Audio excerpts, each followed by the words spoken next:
تبقى عندهم صدر اكتر. الفرانين سواحل يعني السواحل الفرانين ممكن تقول 25% عندهم حساسيه صدر وانف. 20% من الشعب بشكل عام بيبقى عندهم حساسيه انف. في بعض المناطق في استراليا وفي امريكا والاتحاد السوفيتي واوروبا الشرقيه توصل لحساسيه الانف في الاطفال من 25 ل 40%. في الامارات في مناطق هناك في الامارات 40 و 45% عندهم حساسيه انف. دي منتشره. حساسيه الجلد الناس عارفاها. حساسيه التلامسيه معروفه اللي هي باللمس. واحد لبس فضه ساعه، واحده لبست ذهب، بنت صغيره مش لبست ميك اب مكياج، واحد لبس شبشب باللمس. فهتشوفي حساسيه هتلاقي مثلا تقريبا 60% مننا عنده حاجه الحساسيه وما كانش عارفها. 60% من الناس على مستوى العالم بشكل عام عندهم نوع من انواع الحساسيات وهي كثيره جدا وانت مش دريان او مثلا ما خدش باله او مطنش. عندنا كم نوع حساسيه تقريبا في العالم؟ كتير ما هو حسب هتقسمها على حسب ايه؟ حسب الاجهزه المصابه، مجموعات مش كده؟ على الاجهزه المصابه ولا المسببات يعني حاجات كتيره جدا ولا درجات وهكذا. بس بشكل عام بنخليها سهله وبسيطه. نقول أيوة. انت عندك حساسيه فين؟ انهي جهاز؟ في الانف، في الصدر، في العين، في الجلد، في الجهاز الهضمي. يبقى دي مهم. لو قسمت حسب الجهاز اسهل. يبقى اسهل. ده اللي بيخلي الناس تجي لنا. يعني ده هو راح مثلا دكتور الجلديه وما خفش ويقول لك لا طب روح بتاع الحساسيه. راح دكتور الانف واذن بروح كذا. وفي ساعات ناس عندها استعداد انها يجي لها حساسيه في عده اجهزه مع بعض. فهتلاقي عنده انف وبعد شويه جاله صدر او الصدر وجاله انف بعد شويه وجات له العين وجه الجلد وهكذا. سبته بعد كده دخل في الجلد او حتى في الجهاز الهضمي. وفي ناس كتيره جدا تيجي لهم في الجهاز الهضمي. الجهاز الهضمي خصوصا في الاطفال. ده حسيت ايه بقى؟ ده حساسيه في الجهاز الهضمي. انواع ايه يعني؟ برضه ياكل اكل ما الاكلات الام نفسها تاكل الاكل ما وينزل في اللبن سبحان الله ويعمل له حساسيه لما حوالين الحفاضه او يعمل له مغص مش معلوم السبب ويلف على الدكاتره سبحان الله لحد ما نعرف السبب ايه. نربطه او ان هو يعمل له انواع من الحساسيات باسهالات ومغص وحتى نزيف وهكذا. وفي انواع نادره بتيجي من الحساسيه في الجهاز الهضمي من جوه وتلاقي الطفل لما ينزل دم او يورم من جوه يحصل فيه استسقاء او ان هو تنسد ويشيلوا له الزايده او يشيلوا جزء المصارين ويبعتوه المعمل وبعد كده يقول لك لا ده نوع من الحساسيه في بطانه الجهاز الهضمي.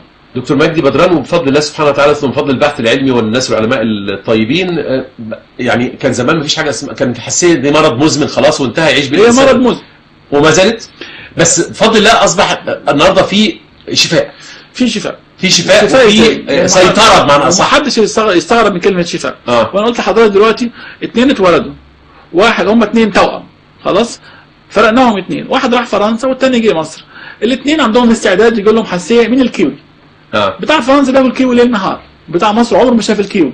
بتاع فرنسا هتجي له الاعراض. هتجي له حساسيه انف، بعد 10 سنين جات له صدر، بعد 20 سنه جات له عين، بعد 30 سنه جات له جلد وهكذا. بتاع مصر عايش في سعاده ولا عمره شاف الكيو ولا يحصل له اي حاجه. الفرق ايه بقى؟ الفرق ما هو البيئه دي واحده. يبقى انا دلوقتي ما اقدر اتحكم في البيئه ولازم اكد على البيئه مهمه جدا. لان الادويه موجوده في الصيدليه بس اللي بيفرق من مكان لمكان ومن طريقه التعامل مع المرض اللي هو التحكم في البيئه. في ناس بقول لها هتلاقي اللون الاسود انت مش هتلبس الماده دي، مش هتنام على قط، انت مش هتنام على كذا، مش هتمسك الاستيكه.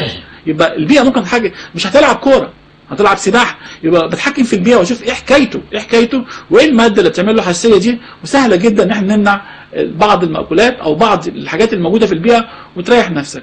وفي بحث حديث طالع بيقول لك ان وجدوا ان يفضل ان انت تغير المخدات من 2 ل 3. يعني ما تخليش كده هندخل بقى في لسه ما دخلناش في الموضوع. طيب ندخل بقى في الموضوع. اوكي. النهارده هو موضوعنا الرئيسي بعد كل هذه المقدمات كلها، حساسيه الفراش. صح. يعني ايه حساسيه الفراش؟ حساسيه الفراش بنقصد بيها ان انت الانسان يبقى يربط اللي هو عنده نوع من الملاحظه الجيده، يربط اعراضه بغرفه النوم. يعني يقول لك انا اقول لحضرتك يقول لك انا قاعد طول النهار كويس.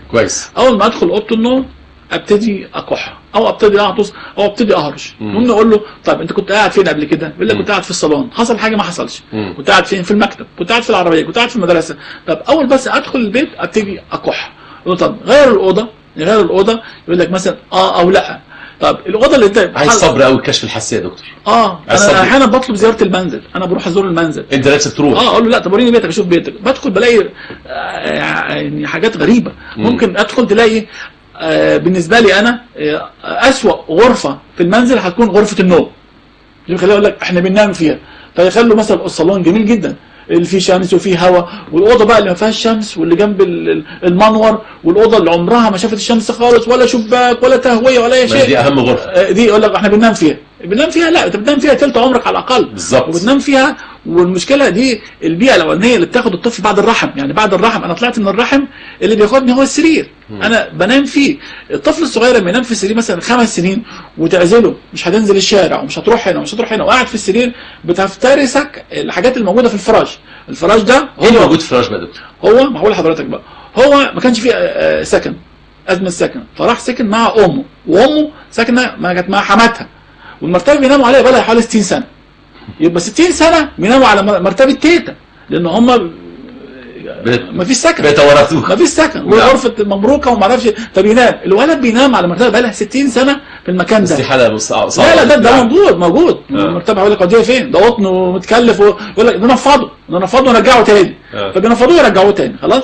فبتلاقي المرتبه اعوذ بالله، المرتبه دي تقريبا بيبقى فيها 20 مليون ما يسمى حشره الفراش او 20 مليون 20 مليون حشره فراش في هذه المرتبه. يمكن يبقى 10% من وزنها بس حشره الفراش لوحدها. وحشره الفراش دي انت ما بتشوفهاش بعينك، حاجه ما بتشوفهاش، ولكنها ترتع وتكون موجود في الاماكن دي زي المرتبه، المخدات، الموكيت، السجاده، البطانيات، ورق الحائط، لو عندك ورق قديم، كتب قديمه، الحاجات دي. وتحب المناطق الدافيه واللي فيها رطوبه والمظلمه، وما تشتغلش الا بالليل. العكس يعني دافيه وفيها رطوبه؟ دافيه فيها رطوبه. يا دافيه يا فيها رطوبه؟ لا، مع بعض، دافيه كمان، دافيه وفيها رطوبه. ممكن يبقى فيها دافيه ورطوبه مع بعض زي في الصيف. الصيف مثلا فيه رطوبه ودافيه درجه الحراره. يعني الشتاء ما بيطلعش، بيبقى برضه موجود، يعني مستخبيه يعني او كامله موجوده. وتزيد كمان تزيد مع التدخين. يبقى كمان لو بيدخن، لا ده هتزيد من تكاثرها اكتر. تدخين في الاوضه يعني ولا الانسان نفسه مدخن؟ لا، تدخين في الاوضه. بس في حاجه ثانيه، انت سالتني السؤال ده فضل. حلو قوي. احنا كنا زمان، انا اتكلمت بندوه من حوالي شهرين على التدخين، اليوم العالمي للتدخين. فكان زمان هقول انت مدخن، انت تقترف هذه الجريمه بيديك. نعم. يبقى انت ايجابي خلاص. في تدخين سلبي، تمام. انا ما بدخنش، بس واحد بيدخن قدامي بيسموني انا التدخين السلبي، انا ما عملتهاش بايدي بس هو جابها لي لحد عندي. تمام. الحاجه الثالثه بقى في حاجه اسمها اليد الثالثه. ايه اليد الثالثه؟ اليد الثالثه دي بقى انا ما بدخنش ومحدش دخن قدامي. ايوه. ولكن انا بروح في مكان وبعد فتره جاتني الامراض، رحت للدكتور قال لي انت الامراض دي كلها جات لك عشان بتدخن. المكان معبأ او ملون. المكان معبأ، الله ينور عليك. المكان معبأ. وجدوا ان ال 5000 ماده اللي موجوده في التبغ بيطلع منها مواد تسقط على الاسطح، اللي هي الترابيزه والكرسي والسرير والحاجات دي كلها، وهدومي وجلدي وشعري. 5000 ماده هيسقطوا هيتسقطوا على الحاجات دي على الاسطح. فانا الطفل الصغير جه قاعد على الكرسي بتاع المدرسه اللي كان المدرس بيدخن فيه، البنت جه نامت على السرير بتاع جدها اللي بيدخن فيه، واحد راح في مطعم والمطعم ده كان ناس بيدخنوا فيه، الطفل قاعد والحاجات دي كلها دخلت في جلده وشمها واحنا مش شايفين حاجه خالص، وتم التدخين في هذا المكان من 5 ايام. الحاجات بتقعد 5 ايام. 5 ايام. والاخطر ان هذه المواد تتفاعل مع الملوثات الجويه، اكسيد النيتريك والنيتروز وحمض النيتريك الموجوده في الجو، وكل الحاجات دي تروح عامله حاجه اسمها مركبات النيتروزامين، وتروح عامله بعد كده سرطانات. عشان كده سرطانات منتشره في العالم، خاصه في الاطفال، خاصه في دول العالم الثالث. في الناس اللي مش فاهمه حاجه يقول لك انا بدخن بره. بدخن بره ايه؟ انت بتدخن بره بتجيبولي في جلدك، بتجيبولي في شعرك، بتجيبولي في هدومك. يقول لك هستحمى. تستحمى ايه؟ انا عايز اغير جلدك بقى؟